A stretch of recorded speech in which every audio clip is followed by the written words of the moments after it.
Hey guys, welcome back to another episode of Shop Talk. Part 2 today of our video, follow up to our corner balance last time.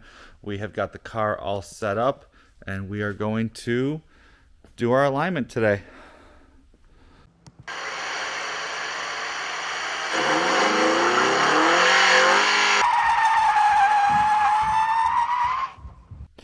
Alright guys, let's go over first things you're going to need to get something like this done. There's lots of different ways that you could do this, lots of different systems. Some people will do it with the wheels on the car with slip sheets underneath.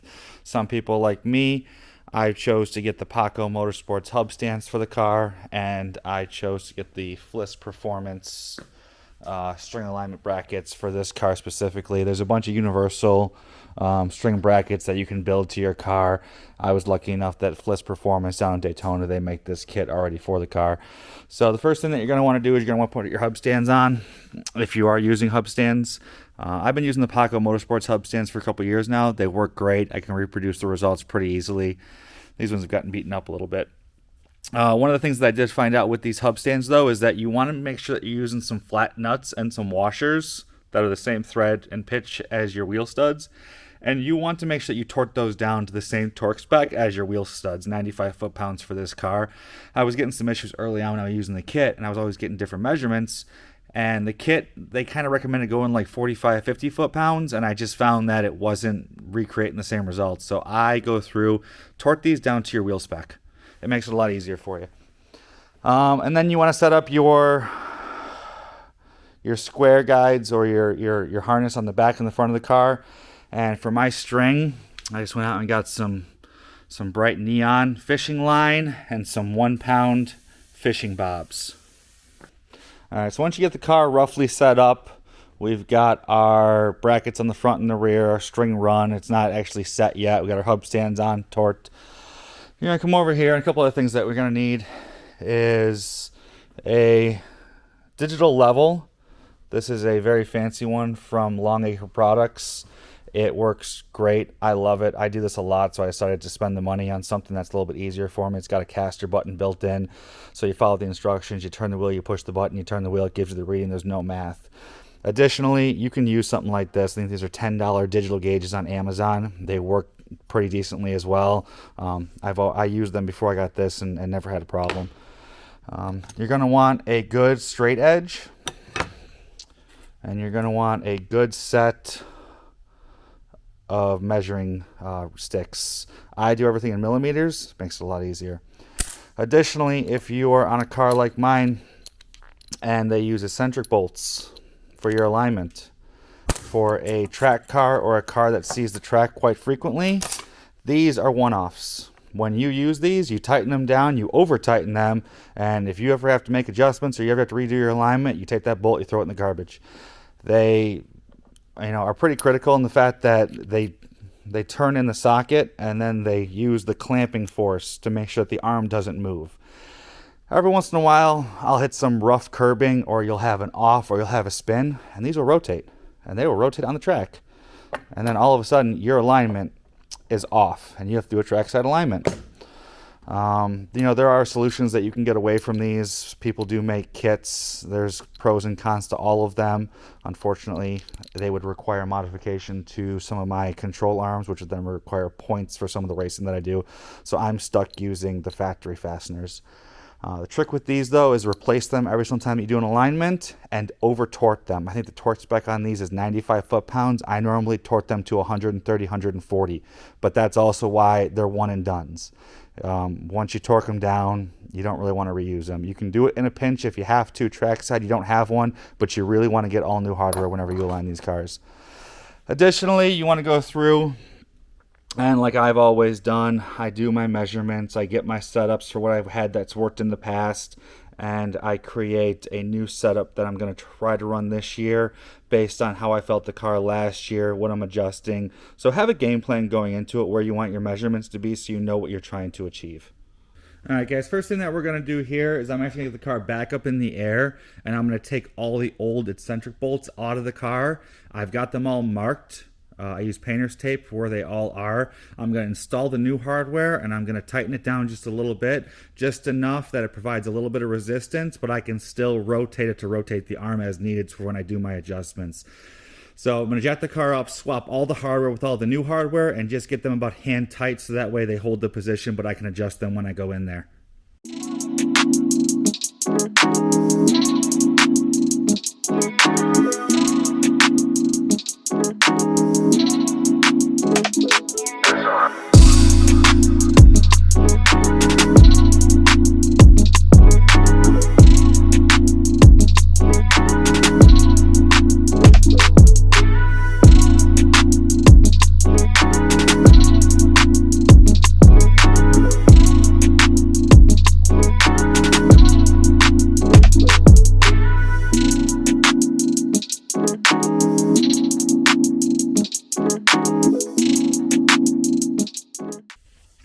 Alright guys, you can see here I put the new hardware in and I just kind of hand tightened it down so that way it can rotate a little bit, but it's not sloppy or loose. So now I've got this one off and I take the old washer and you can see that I marked them with paint. So that helps me know where my last alignment, the marker, was. When I put the new hardware in, I will align it. So that way it's, you know, roughly about where it's going to need to go already. And then I can just make my small adjustments from there. So you put the new bolt in, you put the new cam, you put the nut, tighten it down by hand.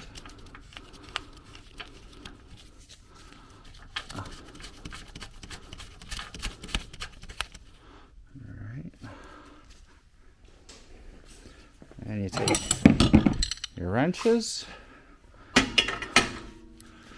and you put it on the back side of one and you rotate it to roughly where the paint from the bolt that you took off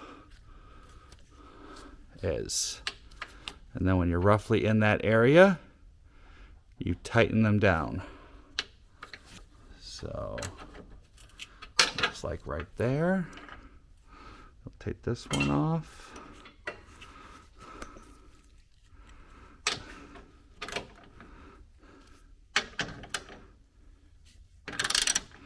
And then I just tighten it just until there's a little bit of resistance.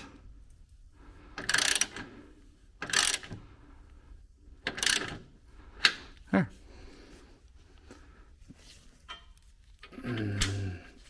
Need to double check it, and it's good. So that's my starting point. And that's how I replace all the hardware. So I've done all four back here, now I gotta replace four in the front. Additionally, when you do this, go in here with a screwdriver or whatever and chip away your old paint, because you're gonna put new paint on these, or use a different color this time when you do this new alignment. This is really going to help you visually be able to tell, like on the track I spun or I hit some curbing or heading off. You can just quickly get under the car with a flashlight, look at all your paint marks.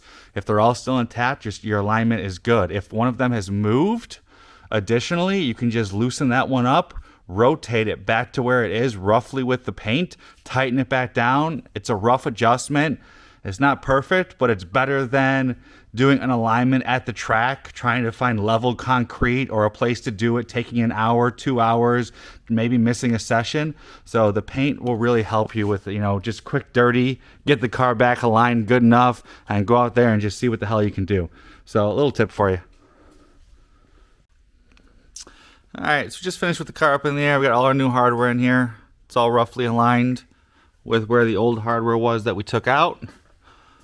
The fronts are done here. Here's your caster bolt in the rear, camber bolt in the front. So I'm going to go through here with a screwdriver and peel some of this paint off. Then we need to lower the car down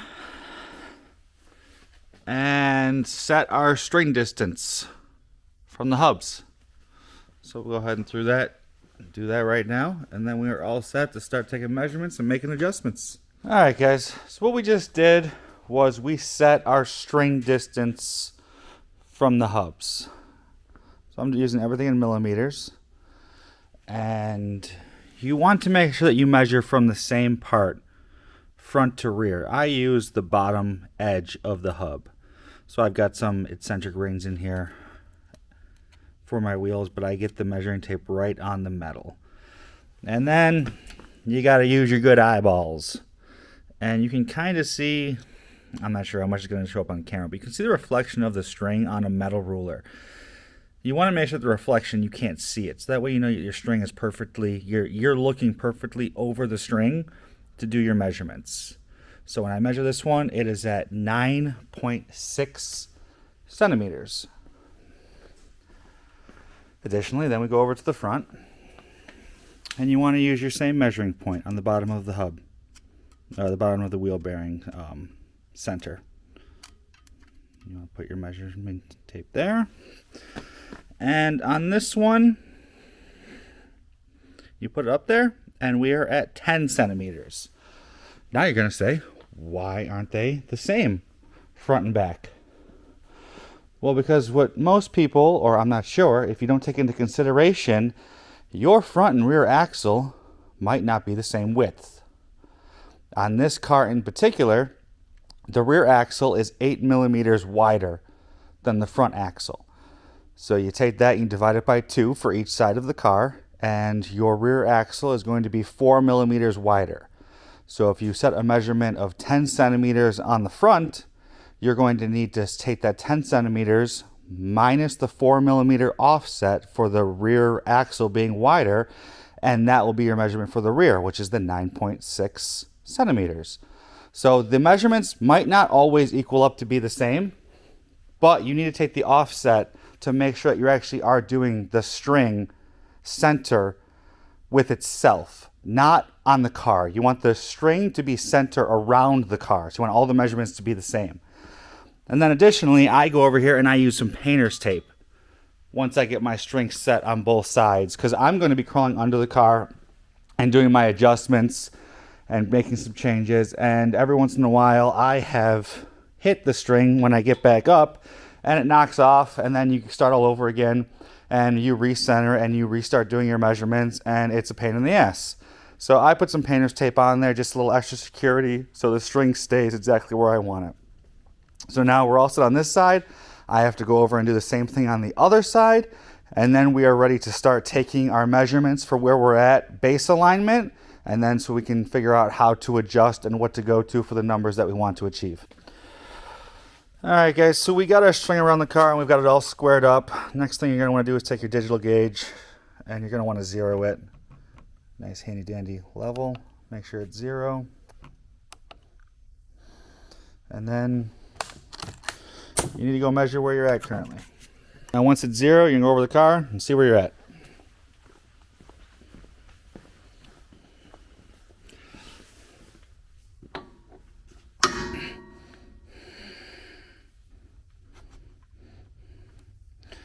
Now I like to get it as close to the wheel studs as possible. This gauge too has also got a level on the side here. You want to make sure this is as good as you can, perpendicular to the floor as far as level. Elliot's with us again today. What's up, guys? Because when I'm under the car, it's impossible to look at your measurements. So it's 2 people, make it a lot easier for us. So he's going to hold this while I go under there. And we're going to see what our toe is and see if we can get a little more camber out of that. All right, let's shoot for 3.2. The other side is 3.2, so... I'm even moving the right way.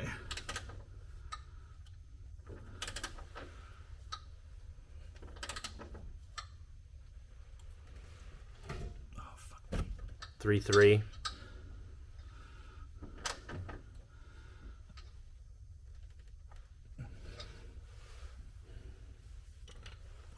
.32. Is that 3.2?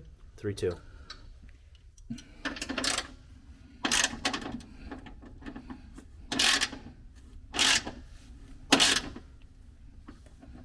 Stay? Yep.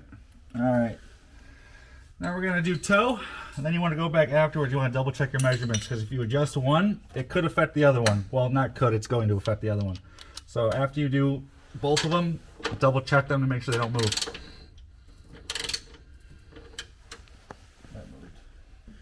It's still at 3.2. No, yeah, but this is toe. Oh, I know that. I thought you said you wanted to double check. Hey, yeah, why don't you go ahead and leave that right about there. Yeah. You sure? Yeah. It's It's like a 16th in. Yeah, go in a little more. The right way or the wrong way? You're going the wrong way.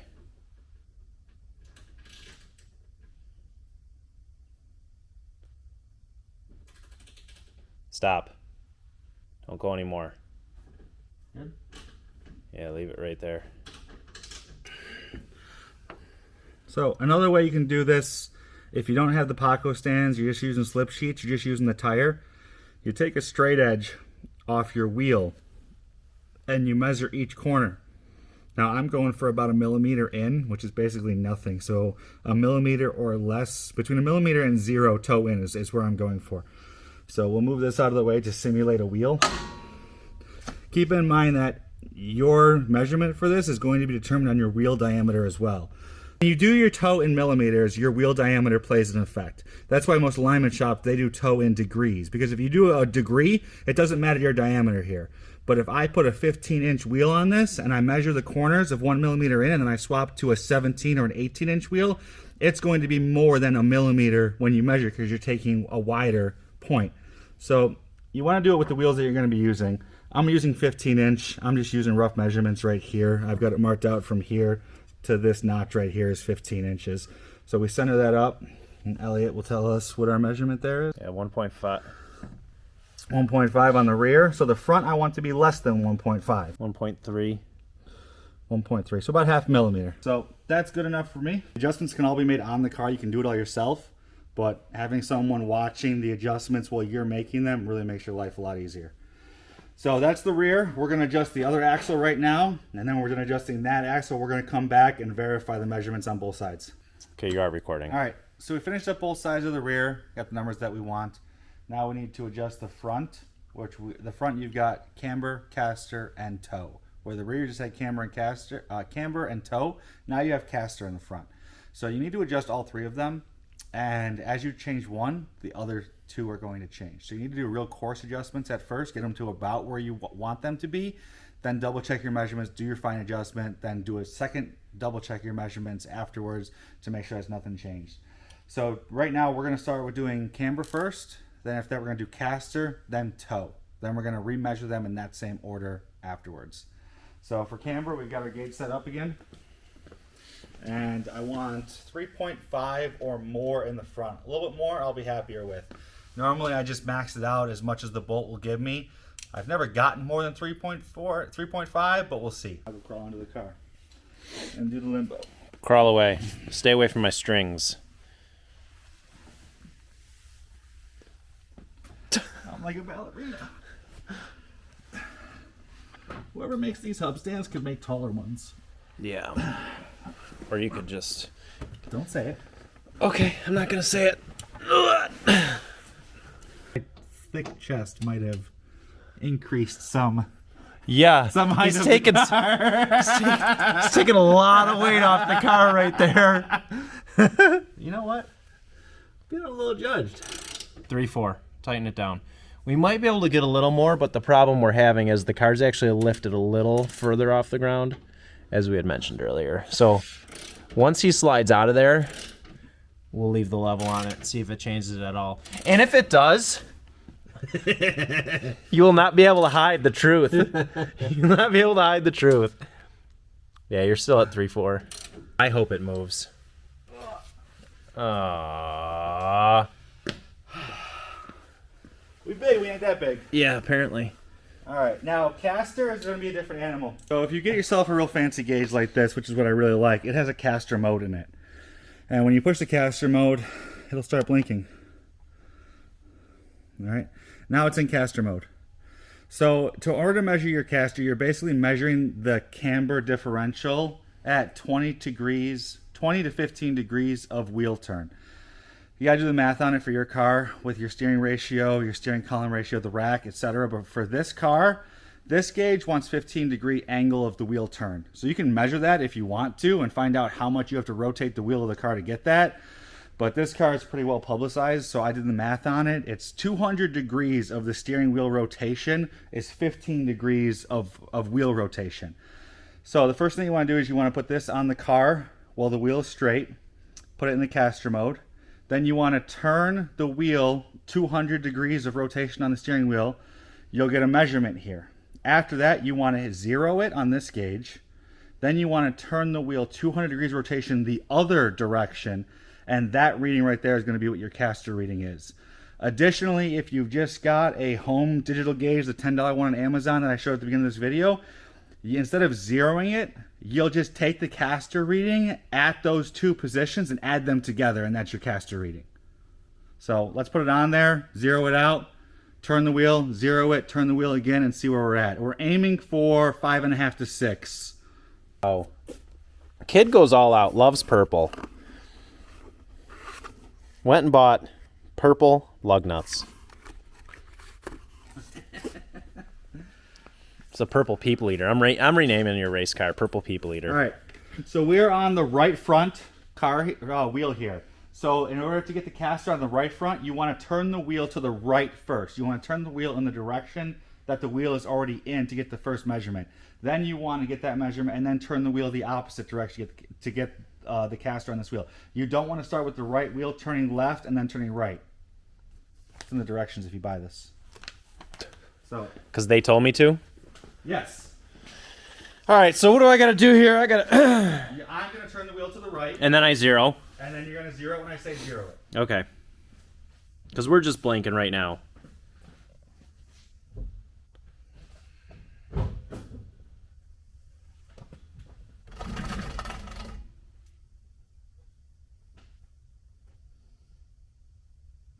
All right, hit the zero button. No.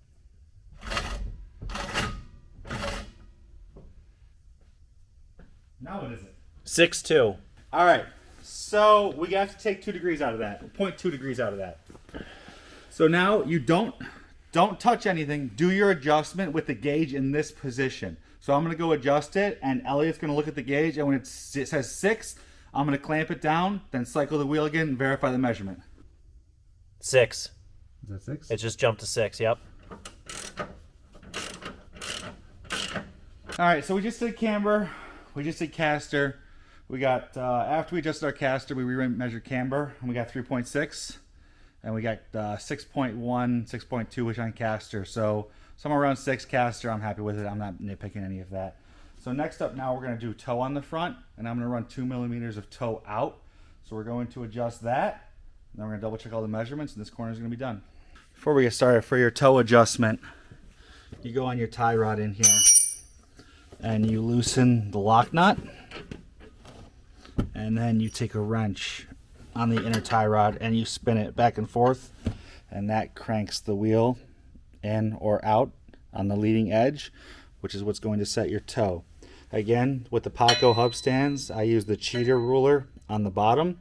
So we're going to line the string up with the tallest mark in the back, and because we want 2 to 3 millimeters of toe out, we want the front string to be on the inside of this measurement, and that is toe out.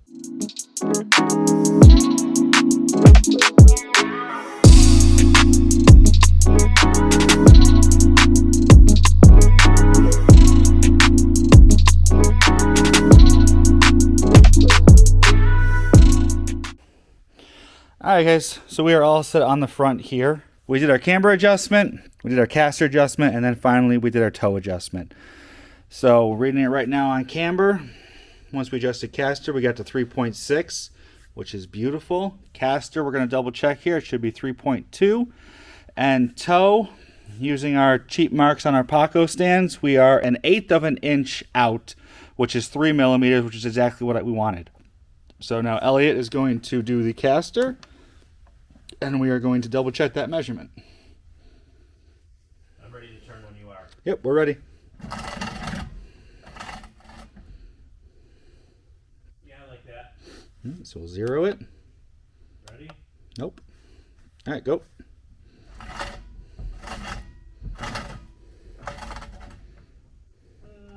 Yeah, I like that. Yep, 6.2, exactly what we got before. All right, straighten it back out. Yeah, that's about where I need it to be. All right, now let's double check our toe with a straight edge. If you could help us, Elliot. Yep. Same thing here. We're going to use our 15-inch mark on this pole, and we are going to measure it. 2.4. And because we're out, that should be the bigger measurement in the front. I'm getting 2.2. See, I told you I had crooked eyes. Use your straight eyes. All right, so now that we got the right side wheel done, we've got to go over and do the exact same thing on the other side. All right, guys, now I got the car up in the air, and I'm going to do a light torque on all of the bolts. Torque spec on all the eccentrics on this car are 90 to 95 foot-pounds. So I'm going to torque them all down to about 90 foot-pounds right now, just to make sure that they're torqued nice and tight. Then we're going to drop the car one more time, make sure that the measurements didn't change. We were tightening them down. If the measurements did not change, then we're going to jack the car up again, and we're going to crank them down to about 140 foot-pounds of torque.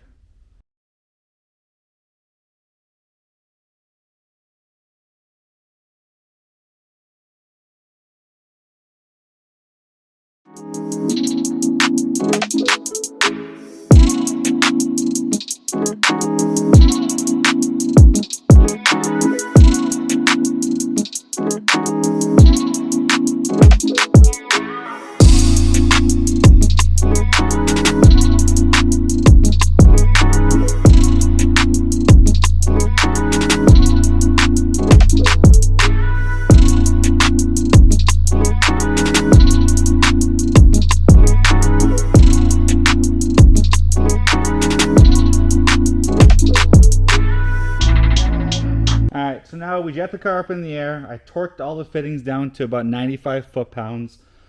We re-lowered the car, and now we're going to double check all of our measurements.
Alright guys, now I'm just jacking the car up in the air to take the jigs off of it.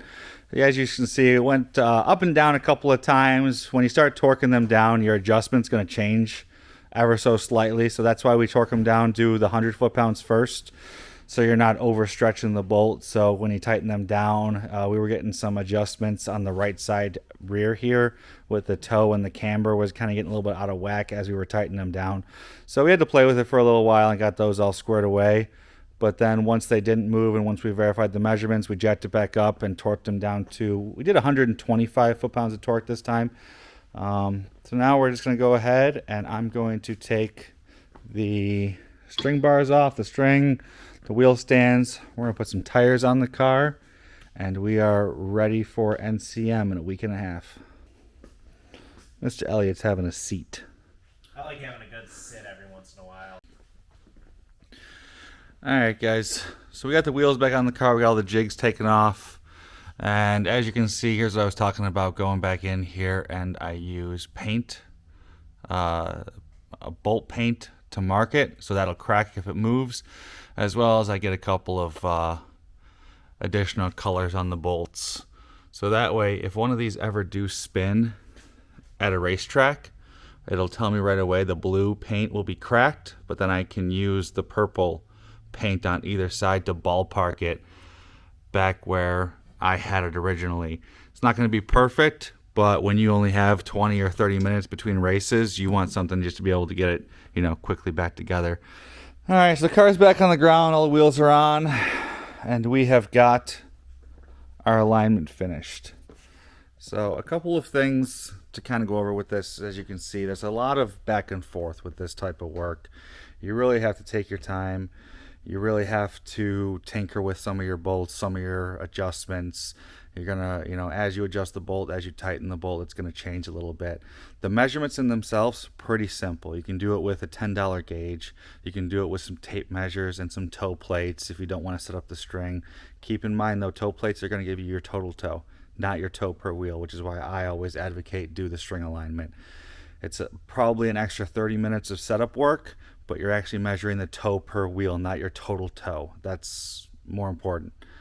As far as the caster camber, I kind of stopped caring about, okay, I'm a tenth off, I'm 2/10 off. Roundabouts is kind of where I've started to live my life. I don't chase those tenths anymore. It's funny enough, some of my fastest lap times were actually after I spun a bolt and had to torque it down, and it was best guess on where it was. And when I brought it back into the shop, it was a couple tenths off where I wanted it. So it got pretty close, and I've set a track record, with that. So yes, it matters, but when you're out there racing for the weekend, that's what comes first. So get things done as quick as you can, as accurately as you can, and just kind of work from there. So on the car this time, in green is what we were able to achieve. In white is what I used last season. So there are some adjustments that I made. I bumped camber up a little bit on the front and the rear, as well as I took toe out of the rear. I went a little bit of toe in, but not nearly as much. Caster, I remain about the same, doesn't bother me. And additionally, we put the rake into the car this year as well, which is what we did during the corner balance. So I'm happy with those numbers, and that's what we're going to run in 10 days. We're officially 10 days out of NCM. Additionally, what you will need to do is that once you do your corner balance, which we started with in part 1 of this video, and then you do your alignment in part 2 of the video, your alignment is going to change your corner balance. I've always never had it swing more than 0.2, 0.3%, but until you understand your car and how much your alignment can change your corner balance, or if you're drastically changing your alignment, these were small changes that I made, a little bit, a millimeter more toe here, 0.3 more camber here. So they were small changes. So I'm not expecting my corner balance to change a lot, but if you're going from 1 degree of camber to 3.5 degrees of camber, that's going to drastically, or it's going to significantly change your corner balance. It might be 1%, might be less than 1%, but it is going to change it. So if you're super OCD and want to make sure that everything is on, it's a little bit more of a game going back and forth. I did my alignment. Now throw it back on the scales. Did my corner balance change? Can I live with that? Do I want to make a small adjustment? All right, after that corner balance adjustment, go back, verify that your alignment didn't change. So you can see how you'll start chasing your tail pretty quickly. So you have to set up an acceptance criteria for yourself where I changed this changed 1/10 of a point, 0.1%. Can I live with that type of thing? So set up a system that works for you. I've got a lot of other things that I've got to do to get ready. So I can't spend 3 days aligning and corner balancing this car. I can get it done in a couple hours, and I can get everything within 1/10 of a degree or within 0.2 of a percentage. For me, for what I'm trying to do, I'm perfectly fine with that. I will take that. So this is how I do everything for these systems. This is how I do everything for my corner balance, for my alignment. If there's anything that's specific to your car, anything that you want to see, any questions, any setup things, any tools that I use that you want to know about, give me a comment, give me a message, let me know how I can help you out. So thanks for hanging out with me today. I hope this helps you. I hope it makes it a little bit simpler for you. On to our next project. Thanks for sticking with us.